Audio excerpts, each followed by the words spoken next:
السلام عليكم ورحمة الله وبركاته. الحمد لله والصلاة والسلام على رسول الله بعد.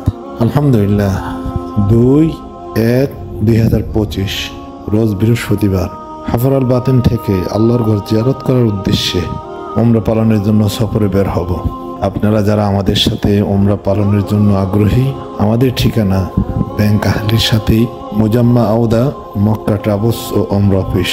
যোগাযোগ নম্বর 0507136712। আমরা ইনশাআল্লাহ কোরআন এবং সুন্নাহ ভিত্তিক উমরা সম্পন্ন করা এবং আল্লাহর নিদর্শনগুলোর মধ্যে মক্কায় যে সমস্ত নিদর্শনগুলো আছে এবং মদিনাতে মসজিদে নববী জিয়ারত সহকারে এবং গুরুত্বপূর্ণ জায়গাগুলোতে আমরা আপনাদেরকে জিয়ারত করাবো ইনশাআল্লাহ। আল্লাহ সুবহানাহু ওয়া তাআলা আমাদেরকে এই কল্যাণ কাজ করার এবং আল্লাহর ঘর জিয়ারত করার তৌফিক দান করুক। আসসালামু আলাইকুম ওয়া রাহমাতুল্লাহি ওয়া বারাকাতুহু।